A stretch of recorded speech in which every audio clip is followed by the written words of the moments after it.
Thank you, Rio. My name is Veenu. I'm a pre-sales engineer at Wavelink. Joining me today also from Wavelink, pre-sales engineer Rashid, and from FastView, their co-founder and chief product officer, Scott, and also from FastView, sales and product manager, Mark. Wavelink's website for on-demand viewing.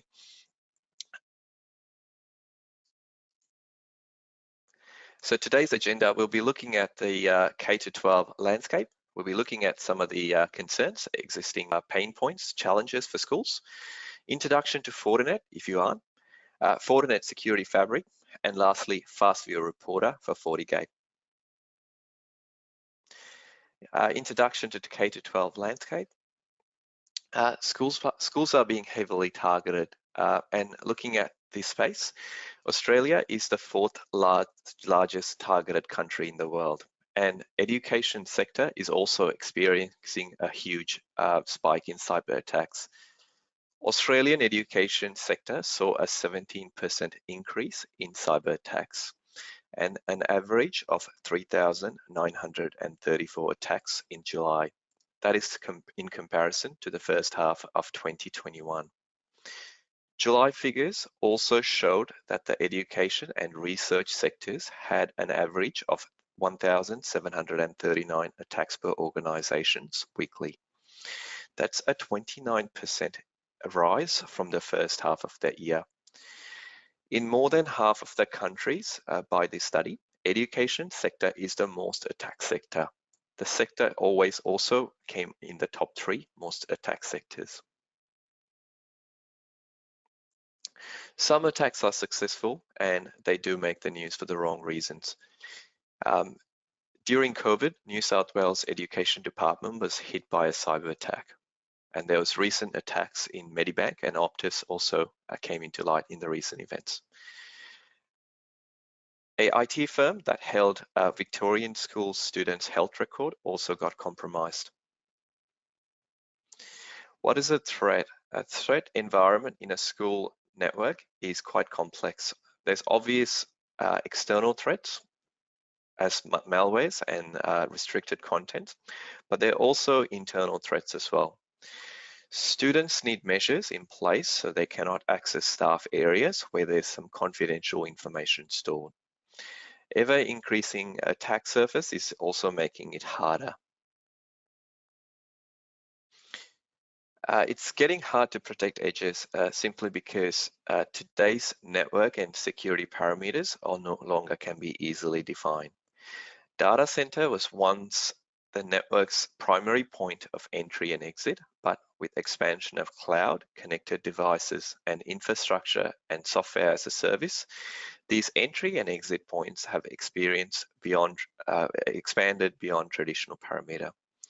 And also, according to Google, there's 80% of internet traffic is now encrypted, presenting new challenges that's preventing from inspection from malicious content. For those who aren't familiar with Fortinet, Fortinet is one of the largest global security vendors and currently ranks #1 in the most security appliance shipped worldwide. Currently, more than 595,000 customers trust Fortinet to protect their businesses. And Fortinet accounted for almost 40% of global firewall shipments in the last financial year. And Fortinet offers the broadest portfolio of products in the industry, providing protection across the entire attack surface, whether it's virtual, cloud, or in on-premises. Fortinet is listed in 8 Gartner Magic Quadrants and 11 market guides, and in the cybersecurity vendor to be a leader in both WAN, Edge, and next generation firewall categories, with recognition as visionary in wired and wireless LAN and SIEM quadrants, while being a challenger in web application firewall and endpoint platform quadrants. Recently, Fortinet was recognized as Gartner Peer Insight Customer Choice for Enterprise Network Firewall, Wired and Wireless LAN Infrastructure, Email Security, and WAN Edge Infrastructure. Some of the challenges that's seen in the education space. So one of them is authentication, ability to track user activity and also to retain these authentication activity and web activity. Traditionally, schools used multitude of tools for these authentication needs, whether it's a script or a third-party system. Pastoral care, cyberbullying, self-harm, student well-being, online safety is usually a second thought, often added into the network after it's happened. It's more reactive than being proactive, putting students at risk. General reports are available typically upon request, not on demand. Visibility is also a problem. Visibility for staff and student activity for IT teams is also an issue.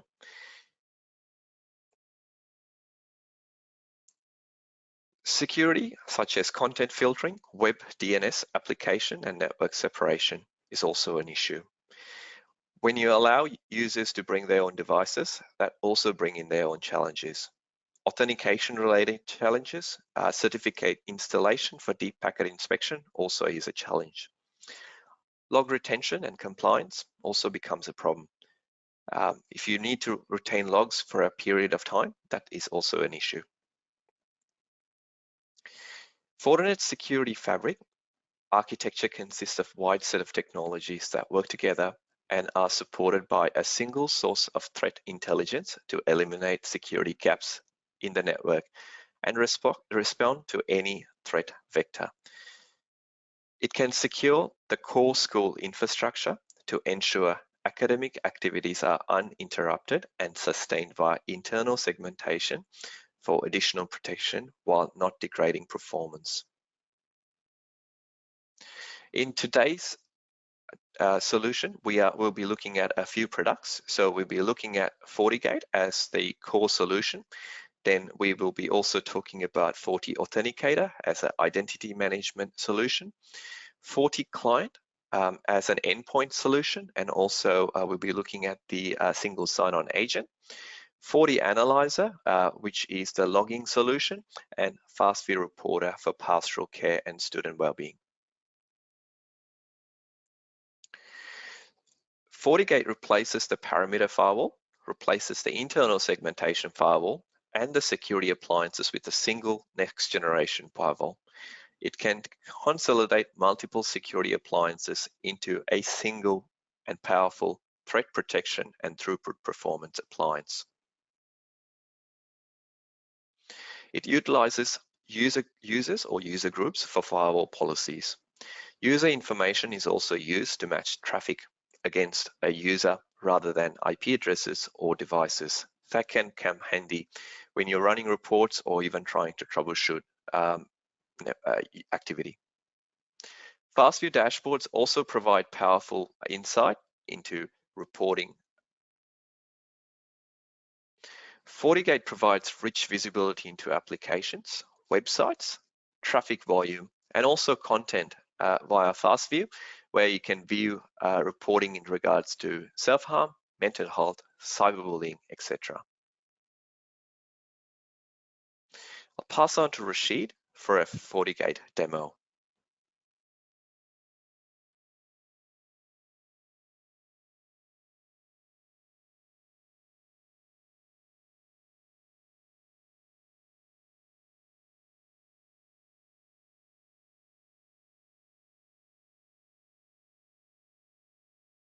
Thanks, Veenu. Can you see my screen?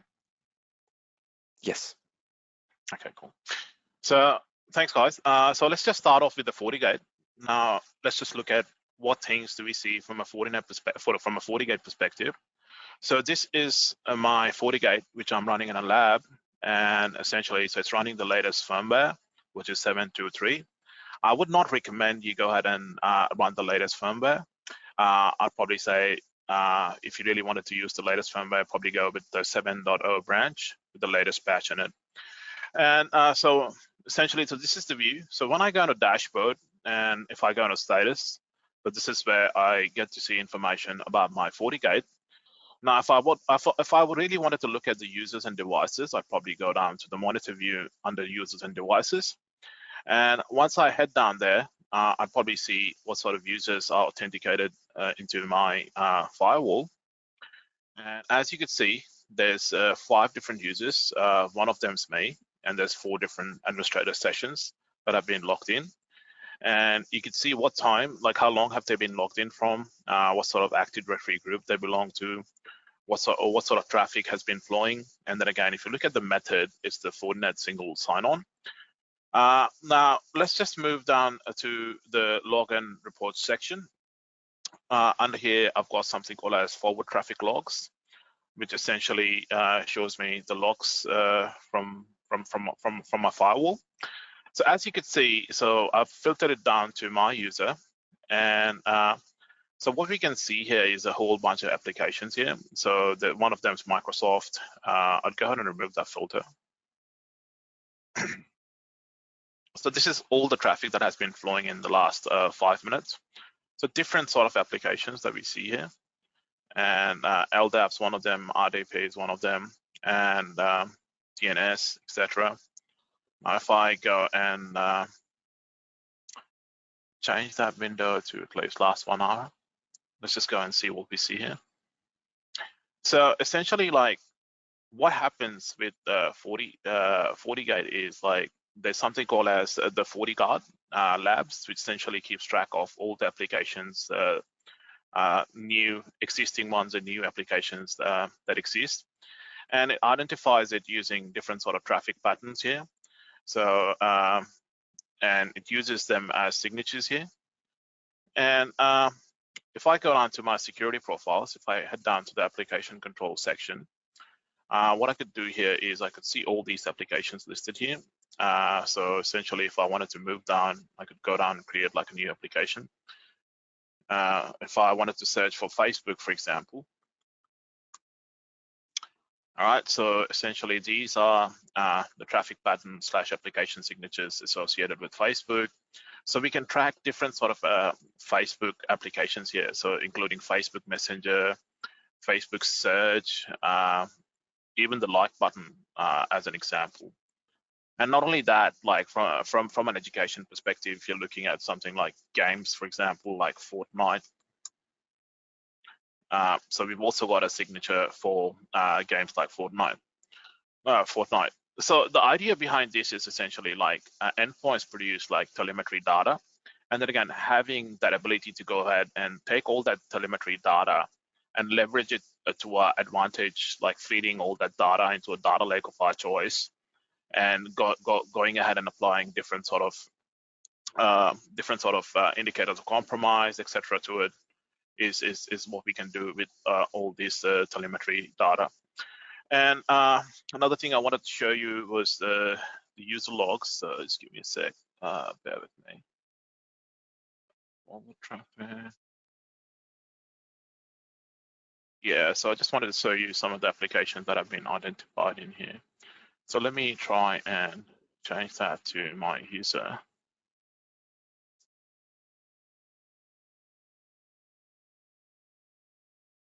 So FortiGuard search is the application here. Yeah, so if you look at it, Microsoft Edge, Netflix is being recognized here. So different sort of applications that you see here. There should also be Facebook here somewhere.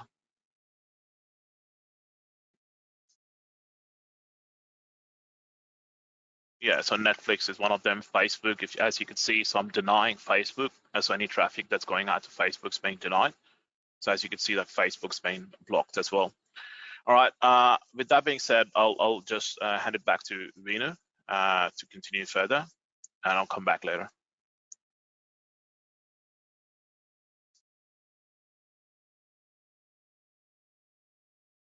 Thanks, Rashid. The next solution component is FortiAuthenticator. So FortiAuthenticator is Fortinet's identity management platform.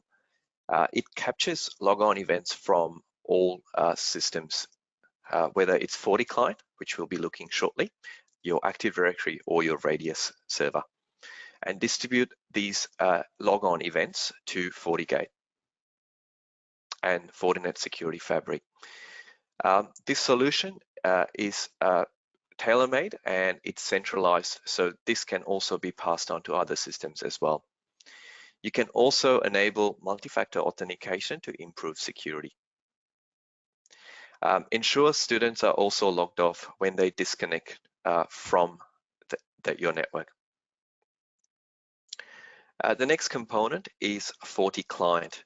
So FortiClient is an advanced threat protection solution that protects you against exploits, ransomware, advanced malware, and also can protect using some of the FortiGuard technologies such as sandbox integration. Advanced endpoint features also includes compliance, protection, and security access. It's a very lightweight client. It won't be impacting in terms of usage in your device. You can also easily quarantine endpoints that's either not complying with your network requirements or it has been affected.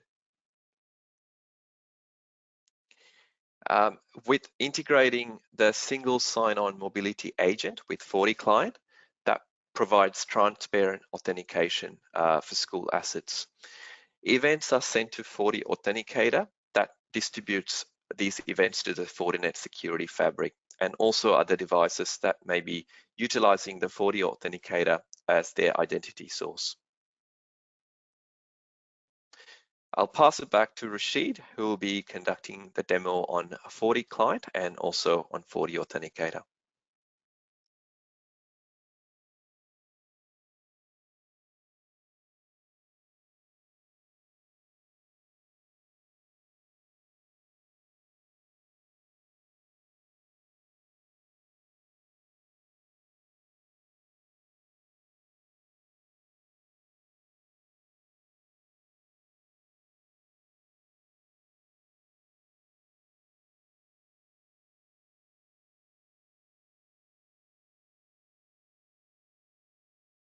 Hey, sorry, Rashid, I think you're on mute. Sorry, so I've actually got a Windows 10 machine here, which I'm going to log into and generate a bit of logs here. So just bear with me for a sec. Yeah, so I've just logged in and we're going to go ahead and generate some logs here. So I'll probably go ahead and start off with something like Facebook. Sorry, just bear with me. I'm just connecting to my home network or VPN from the office, so it might be a bit slow. Then again, like Netflix. Let's try.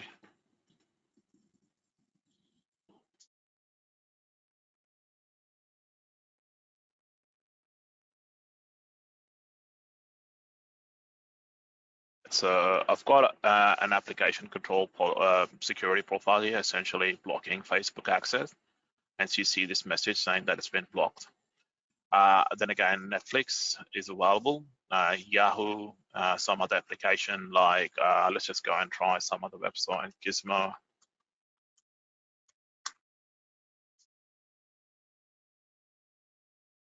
Cool, I guess that's the enough traffic. Now let's just go ahead and look at like FortiClient. So this here is the FortiClient agent. So let me go ahead and open it.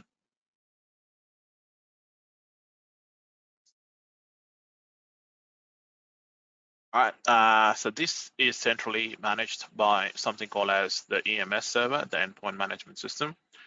And essentially, so all the endpoints go ahead and report into the EMS server. There's a remote access section here where you set up VPN.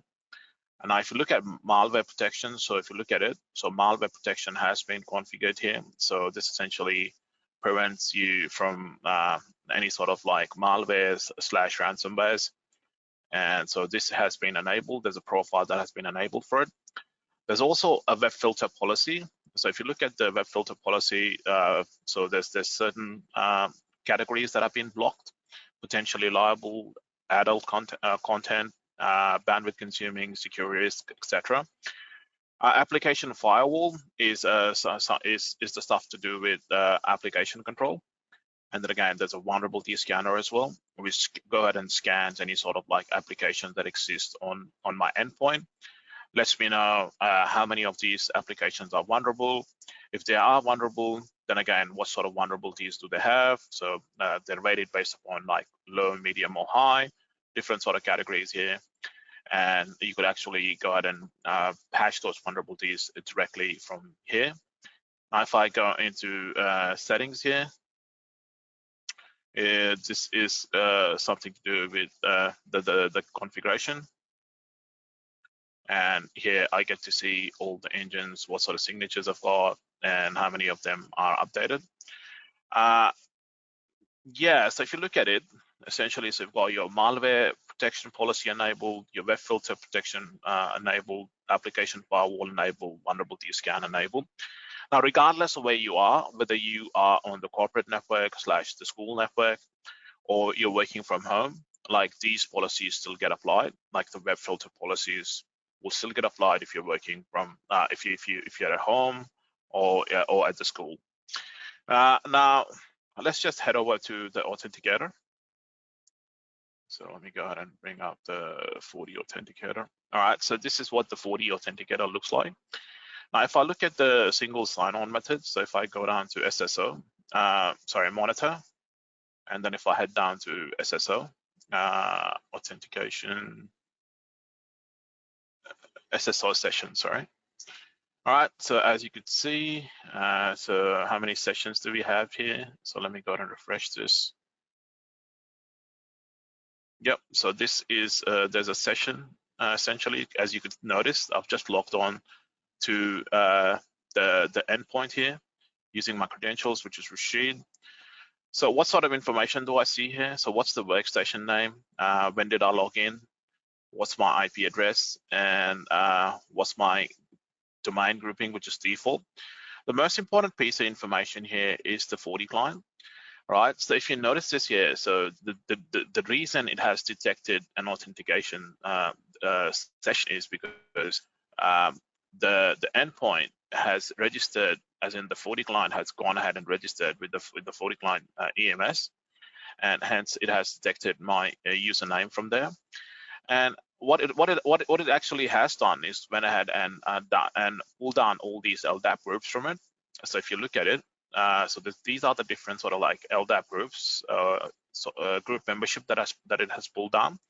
So one of the group membership is the domain users. So if you look at the source now, you can see like the domain user groups in there.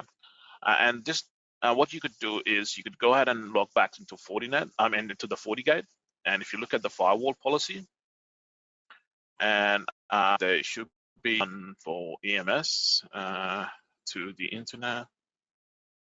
Yep, so if you look at this here, what do I see here? Essentially, so this is my user group here. So domain users, this is my LDAP group here. And this doesn't end here. So essentially you could have like, if you move further down, these are all the security sort of like profiles that have been applied. And this doesn't end here. Like I said, I mean, like you could have different sort of security profiles for different sort of user groups, as in like class 7, class 8 can have different sort of security profiles, or depending upon which year group they belong to. And if you notice here, so I'm doing a deep inspection as well to detect all the traffic. And yeah, so I could use the LDAP groups as a source to essentially authenticate them to any sort of traffic that's been going out, and apply security profiles onto it. And yeah, so you could go ahead and change these policies depending upon who's logging in, whether it's the staff or the students, or depending upon what year group they belong to. Now, if you go ahead and let's just go ahead and head back to log and report forward traffic log data, and let me go ahead and change that for the last 5 minutes and pull it down using my user. All right, so as you can see here, so now you can see all the applications here from my session. So we went ahead and accessed Netflix. So you can see Netflix here. So as you move further down, 5 minutes, Yahoo, for example. So you can see Yahoo there. You can see, yeah. So So essentially, these are the applications that have been detected in the last sort of 5 minutes. Like I said, the FortiGuard Labs essentially keeps a track of new sort of applications and different sort of traffic patterns. So this comes in really sort of handy to get that visibility. Like I said, the whole point is like endpoints produce all that telemetry data, and then again, taking all that telemetry data and being able to do something useful with it is something that we should be like doing. And now going back to the Forti Authenticator. So yeah, so now let's just go ahead and look at like different sort of authentication mechanisms here. So just give me a sec, just bear with me.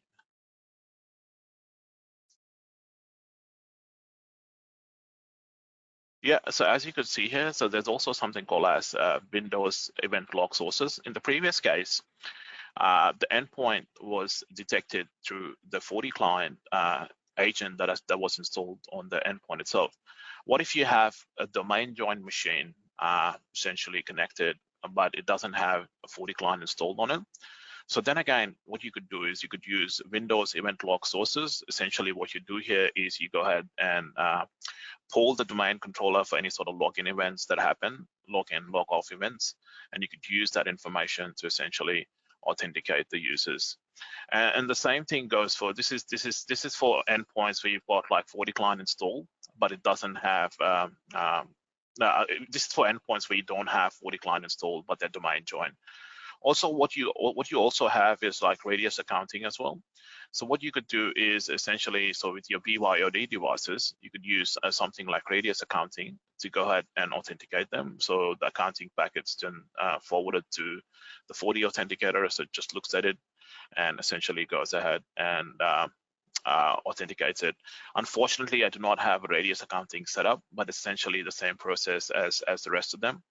So whatever device you've got, like Windows, Android, Mac, anything, so the radius accounting will pick it up and register that as a BYOD device.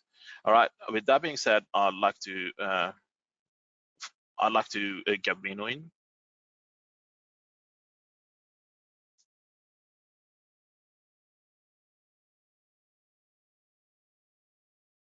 Thanks, Rashid.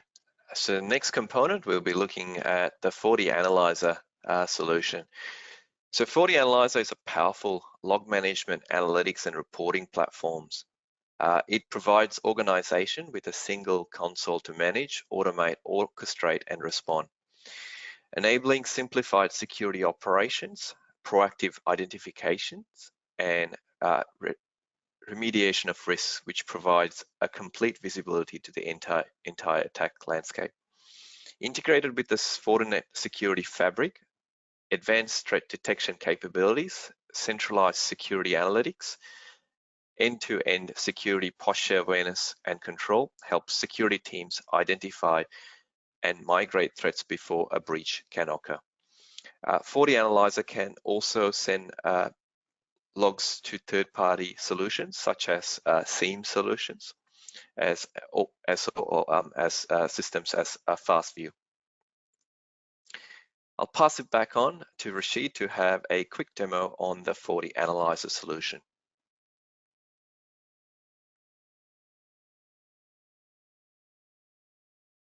Well, thanks, Veenu. So what I've got here is the FortiAnalyzer. So I've just logged in. So essentially, I've got something called as administrative domains, which I could use to essentially control what sort of access someone gets, administrative access someone gets into the FortiAnalyzer. So if I head down to the device manager, this essentially shows me all the devices that are currently sending logs to the FortiAnalyzer. As you can see here, most of them are sending these logs in like real time.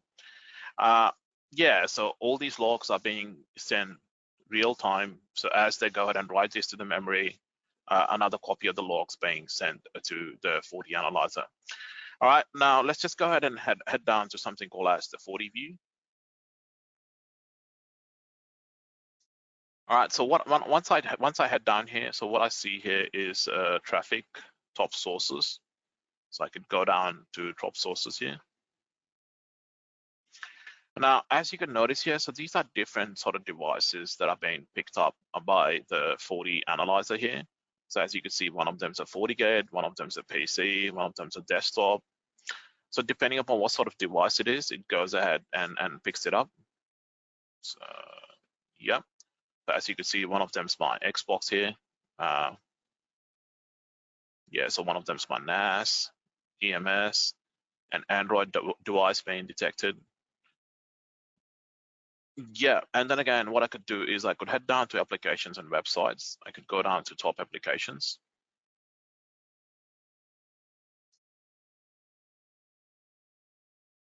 All right, as you can see, as you can notice, different sort of applications being identified. So there's IDP, there's HTTPS, there's Facebook. As I move further down, there's Microsoft. There's Netflix being identified. There's a zip service. There's FTP. There's Yahoo. And there is FortiGuard Search. Yeah, so different sort of applications. Like it even goes ahead and detects non-standard applications. Like doesn't have to be an application, stuff like SMB, which use like different sort of port numbers. Like even if it's using non-standard port numbers, it goes ahead and detects those applications. Now, yeah, so as I keep scrolling to that list, you can notice that different sort of applications being detected. So one of them here is Telnet, essentially, as you can see here. So this, I could click on this. Essentially what this is someone's trying to essentially get into, this is an actual attack that's been happening. So someone's trying to get in through my WAN interface, trying to perform a telnet on my, WAN interface. So as you can see here, so yellow essentially means it's been blocked. So there's been 27 sessions being done to try and get into my WAN network. And as you can see here, these are being blocked here. Yeah, so this is an actual attack. As you can see, it's been blocked here. Now, let's just go into threats, compromised hosts, so I can see which of my hosts are being compromised. And so as you can see, there's 2 different endpoints. So this has been done on a reason, so just for the demo. So as you can notice here, so 2 different hosts, they've been infected. And what I could do is I could click on one of them.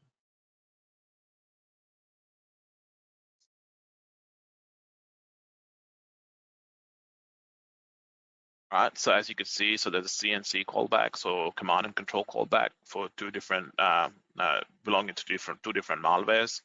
So infected IPs, so there's a command and control server here. So it's trying to talk back to command and control servers. What I could also do is I could change the view to monitor.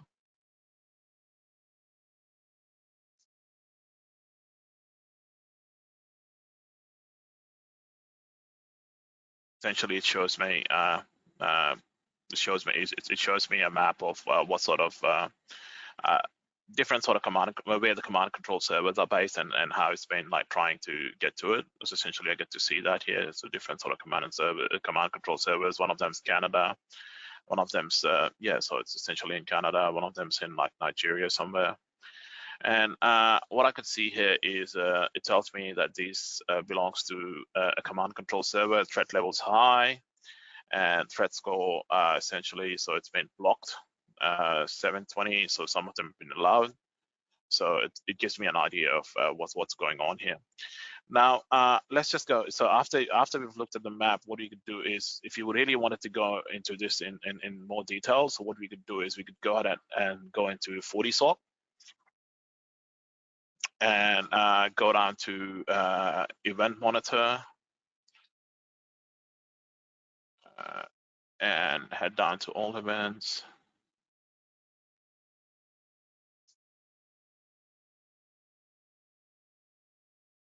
Yep, so my thread, CNC callbacks.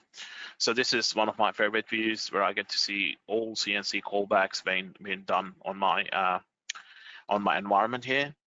So event status is unhandled here. Severity is critical. So how many times it has been different, like how many times you tried to access it. When was the last update done? What's the severity? Severity is critical. Now, what I could do is essentially I could use these events to keep track of security events and then essentially turn them into incidents. So you can automate these events by something known as playbooks. So what I could do here is I could essentially go back here and go down to automation, go down to something called as playbook. All right, so I could there's a whole bunch of default playbooks that exist for you, so playbook templates that you can use. The idea behind this is you can use these events to keep track of like security events and turn them into essentially like an incident. So if I so if you go into like automation playbooks, so we've got some predefined playbooks that we can use. Now let's just go and look at something like a quarantine endpoints by FortiOS.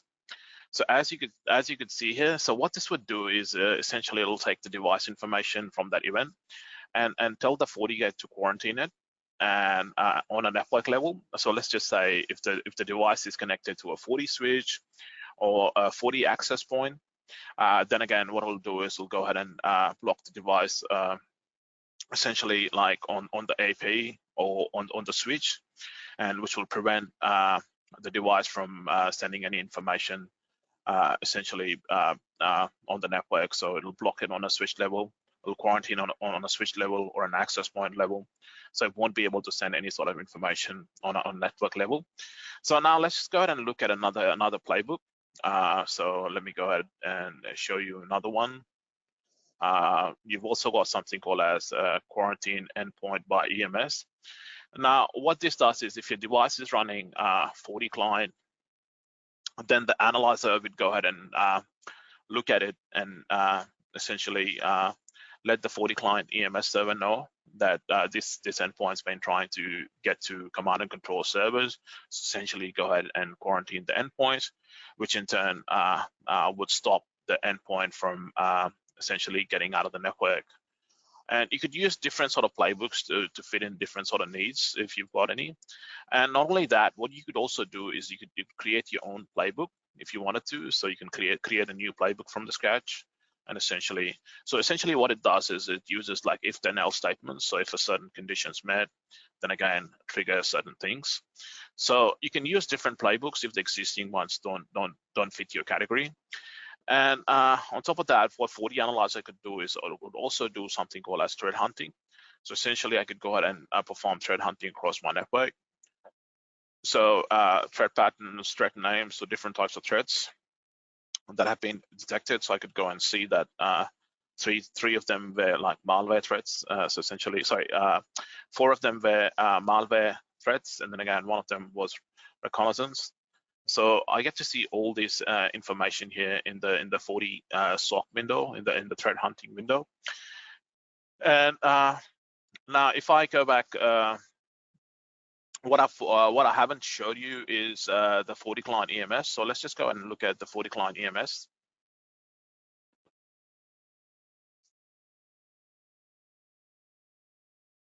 So what I've got here is the Forti client EMS. So if I click on the endpoint section, if I click on dashboard status, I get to see my endpoints. Essentially, there's two endpoints reporting into the Forti client EMS.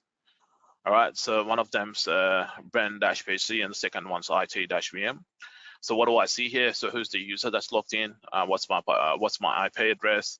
What's the policy it's using? Then again, the EMS server that's connected to. Then again, what I've got here is anti-exploit events, and then again, I've also got something called as vulnerability events. So if I click on anti-exploit events, I get to see any sort of anti-exploit events that exist on it. So there's been an anti-exploit found in Microsoft Edge. So that's been picked up. And then again, there's also a vulnerability section. So essentially, what this is a security vulnerability with Steam. So it goes ahead and highlights me that there's a security vulnerability with Steam with a really high priority. So what I could do from here is essentially I could go ahead and force the user to go ahead and uninstall Steam, or what I could do is I could essentially use IPS signatures to stop any sort of bad actors from exploiting that vulnerability to essentially get in. So I can read up about that vulnerability here.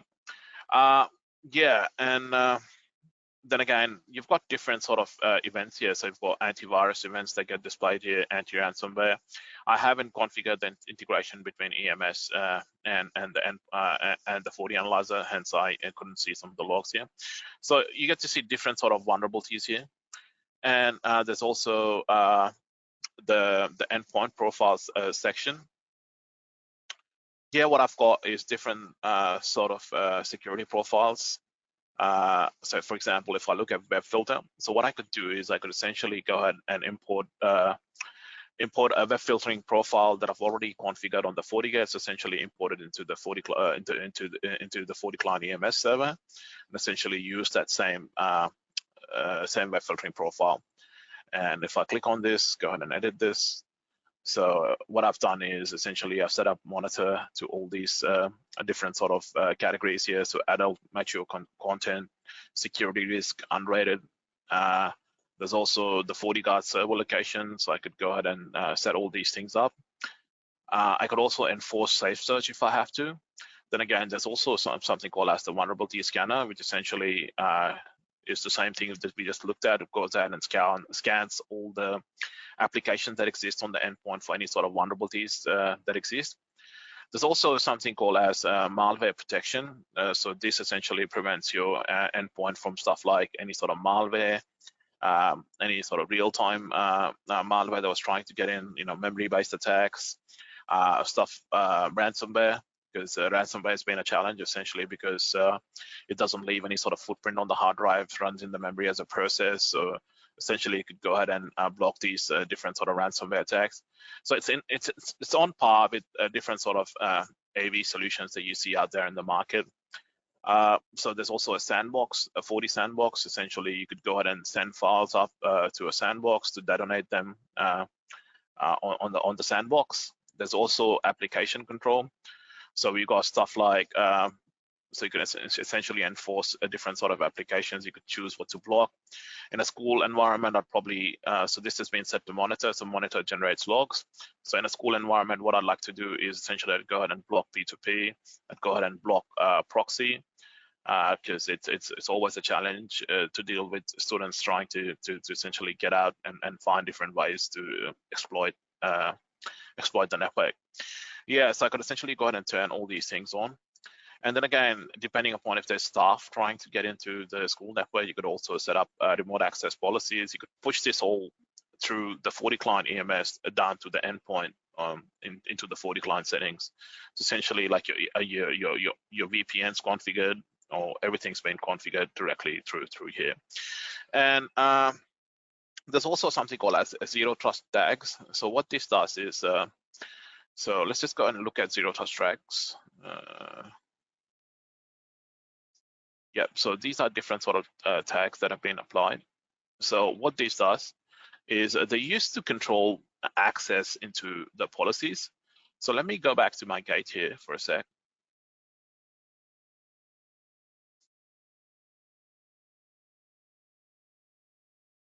All right, now let's just go and look at the policy. So if you look at this policy, what I could do here is essentially I could go ahead and apply a zero trust tag here. So I could go ahead and say like all registered clients using zero trust network access. Now, what this does is like in my policy, right? So I want to do deep inspection to pick up different sort of all types of HTTPS traffic. So I can use the FortiClient to essentially push the certificate down to the endpoint. And now what I could do is I could just filter it so that just the clients running FortiClient and registered to my FortiClient EMS can go out to the internet. And I could do this from the traffic coming back from the other side as well. So if anyone's trying to get to my endpoints, I can ensure they have a FortiClient EMS running, which is ensure they have a FortiClient installed, excuse me, and which is registered with my FortiClient EMS so that they can get in. And yes, I could use this to filter this essentially traffic that's going out to my policies, and I could do this for traffic that's coming out from the other side as well. Now, the final piece is let's just go ahead and look at the FortiAnalyzer, and there's a reporting section here. Yeah, so there's a whole bunch of reports here that you can see here. So all these are default custom reports here, but if you really wanted to get down to reporting hasn't been configured in my environment, but if you really wanted to get down to the nuts and bolts of it, you could essentially go ahead and customize these reports, have your school logo put on it. And essentially what you can do is you could also schedule this report, schedule a cron job so that these reports get emailed out Monday of every week, or a daily sort of report about like what sort of internet access been, like what sort of websites the students have been accessing. And you could have these reports sent out to you. You could even go down to the data sets level and essentially just drill really deep into these reports. Yeah, with that being said, I would like to hand it back to I think Veenu. I will be passing on to FastView. Scott.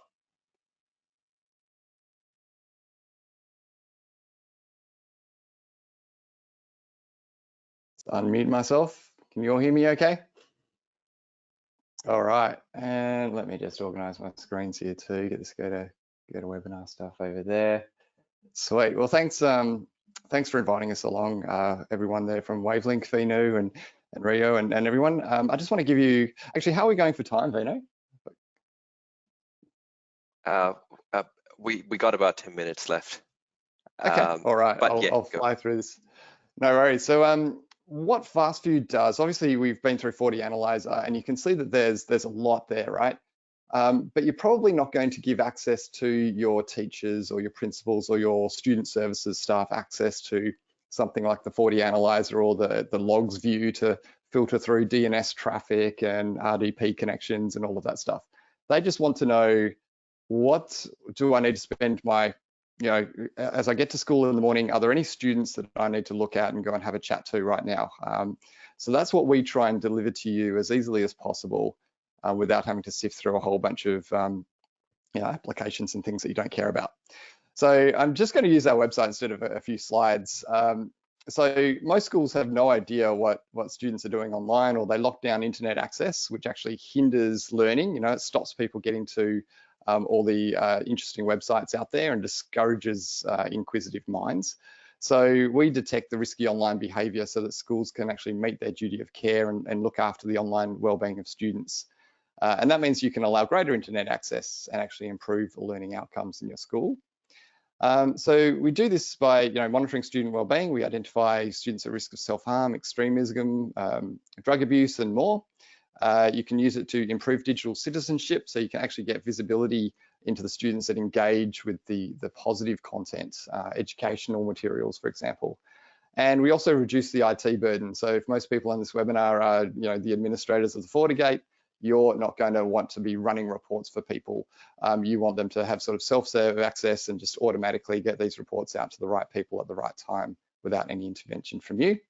We've got a bunch of schools in Australia and around the world using our software quite happily. And I just wanted to show you one feature that we talk about quite a bit, which is site clean. So we go over to the homepage here. We've got a bunch of features, but one of them is site clean.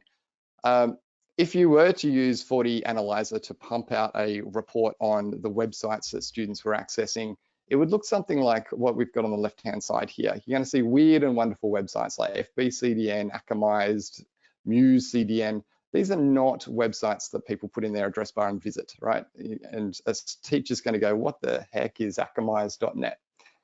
Basically, it's a content delivery network that so many websites use to deliver video, content, images, and all of that to you really, really quickly behind the scenes. That all flows through your FortiGate, gets logged and ends up in your reports. So our site clean feature cleans all of that for you. So when you look at websites in our reports, you're actually going to see someone was on Facebook for half an hour because they were on Facebook for half an hour, not because they went to a bunch of blogs that had a Facebook like button on it or a marketing pixel or so on. So that's built into absolutely everything we do behind the scenes, just this site clean engine that gets better over time and yeah, really improves the visibility that you've got. Also got reports, alerts, which I'll jump into, dashboards to keep an eye on what's happening right now We've got a really comprehensive keyword list to flag certain searches, but also prevent false positives, which is a huge thing. If you receive too many alerts, it's as good as receiving none. And with the digital citizenship, we also group all of your web categories into productivity groups as well. So let me jump into a demo. Let me start with my inbox. So apologies for my messy inbox here, but you can see that I've received an alert. It's a self-harm search alert. The student named Kiera has searched for how to commit suicide. You can see the keyword that's been flagged there, and they were on youtube.com at the time. So I think, wow, you know, that's delivered straight to your safeguarding officers. They can go and have a chat to Kiera and make sure she's okay before they actually leave school for the day. So that could be the interaction that your safeguarding officers have with our software right there, or they could also jump into a report that would look like this. So this is an internet usage report. You can schedule these every day, week, or month to your safeguarding officers or year coordinators. You can segment these reports by Active Directory groups or IP subnets, anything you like. We've got some high-level stats, so you can see the top site, the top user, when throughout the day people are browsing the internet. You've got a list of all of your users, and as you hover over things, you can see this little green arrow appears. So if I wanted to run another report just on Kiera and see details about her internet usage, I can just do that straight away. We also have some IT reports as well that cross over into you know, what policies is Kiera going through. Maybe she was able to access a website. Maybe you've got boarders at the school and you want to make sure they're not looking at YouTube and Netflix all throughout the night. So you want to make sure they're going through the correct policies at the right time.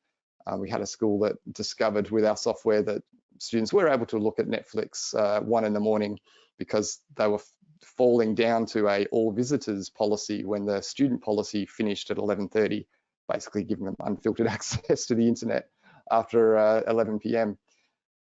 So yeah, we've got some IT reports as well, but certainly from a wellbeing perspective, you can see this report has quite a bit of information, but it's everything you need to know. So bandwidth should probably be renamed to like internet usage because it's got things like websites being accessed, categories, the applications being accessed. Again, we've got this clean on and off feature, so you can see all of the stuff that FortiAnalyzer would deliver you, like for Google Video and all these weird and wonderful websites. But with clean on, we clean that for you. You can also hover over these bars and get an idea of who are the students actually accessing YouTube right now. Or again, you can hover over the little green arrow and run a report on YouTube and get more details. But generally in schools, you might jump straight to this safeguarding section. Here we're doing the keyword matches on search terms. So kids searching for things on Google or Bing or YouTube, but also things like Amazon, right? Not just search engines. We're extracting those search terms and doing the keyword matching on them. And we're also doing the same thing for YouTube video titles. So we integrate with the YouTube API. So your FortiGate's just going to log a video ID if you've got deep packet inspection enabled. And then we'll go and match that up to, or we'll pull down the thumbnail, the title, the chat, the category and the channel, and we'll do the keyword matching on those videos. Now you can also go to all videos if you want to see all the videos that are being accessed in your school, but it's a bit like finding a needle in a haystack and might waste your time. So, and again, you can also look at all searches as well if you want to, but keyword matches is probably what you want to concentrate on. And the rest of the report is, actually, before I move on to the rest of the report, let's look at the safeguarding section and say go to blocked unacceptable sites. So this is your FortiGate picking up people trying to go to, say, pornography or gambling or anything that's really, you know, unacceptable in schools. We've also got an allowed unacceptable site section. So in case there are websites being allowed, hopefully this section is blank for you and your FortiGate is blocking all the unacceptable content. But you might see some content in the blocked unacceptable websites. So here we can see a few websites that are being blocked for certain reasons, discrimination, peer-to-peer, and so on. But you might go, what's this weird website here? Well, let's click on affected sites. This is something that no other reporting solution does. So we can see that, okay, a student was on anti-essays, that was classified as plagiarism, fair enough. The affected site is anti-essays, so that means they were really actually on that website. But this guam.co.uk, the affected site was bbc.com. So that means the student was actually on bbc.com. On that web page, there was this resource from this weird guam.co.uk that got classified as discrimination. That's what your FortiGate blocked, right? So it wasn't the student intentionally going to a discrimination website. It was the website itself that had a resource on it classified as discrimination. So it's really important to make that that clarification between what a student's really doing online, what your firewall is blocking. And then the rest of the report is around productivity. So the digital citizenship of your students. We can see most of your school is browsing 68% acceptably. We've got some unproductive traffic. We've got 10% productive, which is great, and a bit of unclassified browsing as well, which can happen. So you might go, okay, what's the unproductive stuff? And just jump straight to the unproductive section. And here we can see some websites. I'm like, okay, Home Depot, that's all right. But maybe there's Netflix in here. You might want to hover over that and run a report on who's accessing Netflix. And we've got this cool report called an activity report, which is something no other solution delivers you either. It's a chronological breakdown of all of the sessions on, in this case, Netflix, but you can run an activity report on a user and see all of their sessions or any bit of online content. So yeah, these are all the students accessing Netflix. So it's 10 o'clock and 11 o'clock last night. They're all on here hammering Netflix. You can also expand these rows and you see all of the log data behind the scenes, including how it's been categorized, whether it was allowed or blocked, and so on. And you can see there's these weird and wonderful websites in there, but we're grouping that all into these browsing sessions for Netflix. So we're not expanding that into things that you don't understand. Now, as you run reports, each report is essentially saved on the FastView server, and it's available when you click this Show Existing Reports thing, which slides down our report drawer. So you can see all of the reports I've generated previously. So I'll just jump back to my internet usage report that I was showing you here. And I will scroll down to the safeguarding section again, because there was that student that we received that alert on visiting a particular, or doing some searches that they probably shouldn't be doing. So let me just get there. Sorry, my GoToMeeting is freezing up. Come on, web page. It's always the way.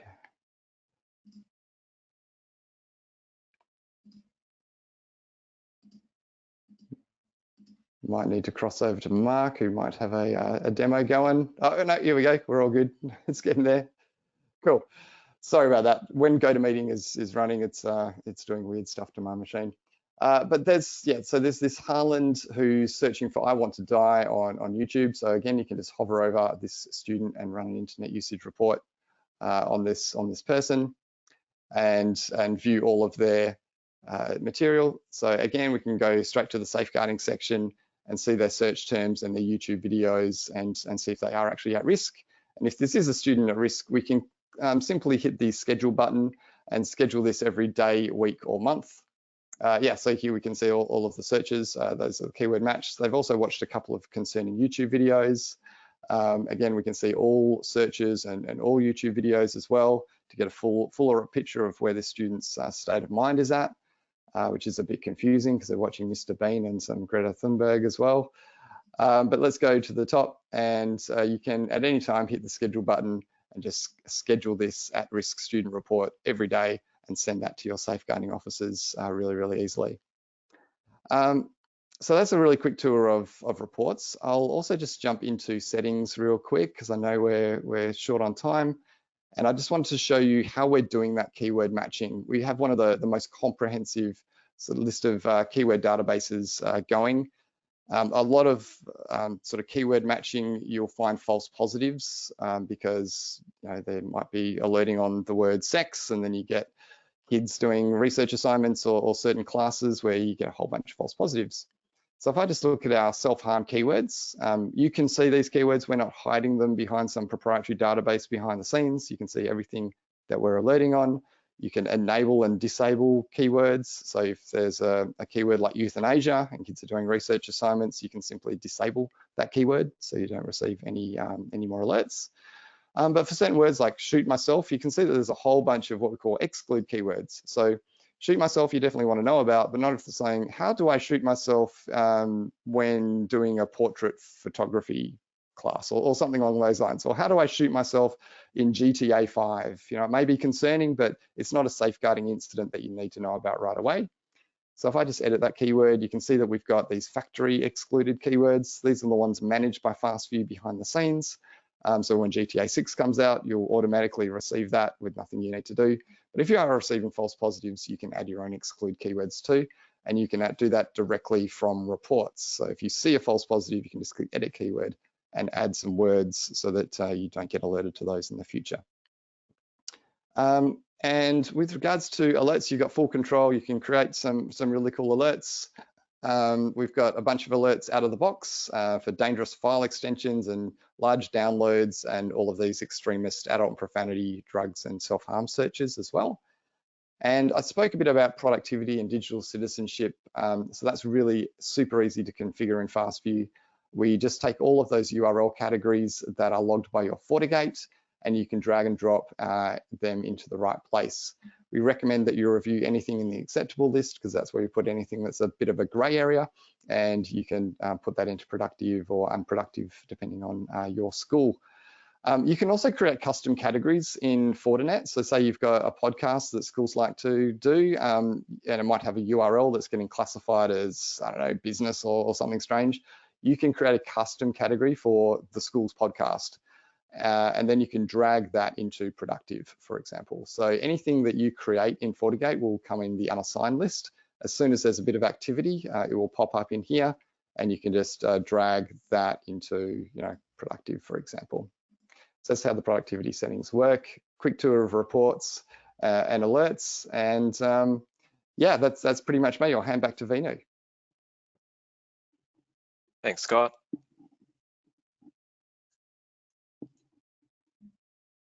So where are you? Where from here?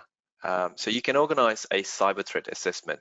So that's basically you can contact either us or your Fortinet partner, and we will send you a pre-configured Fortinet appliance that will sit in your network, listen to traffic that's going to your existing security solution, and we'll be able to present you some reporting on security risk, productivity, utilization, and performance. Alternatively, you can also jump on the FastView website, which has a lot more information, and you can also book some time in regards to personalized demonstration and things like that. If you have any questions, I'd suggest that please direct them to our pre-sales email address, presales@wavelink.com.au. And with that, I will pass it back on to Rio to conclude today's sessions.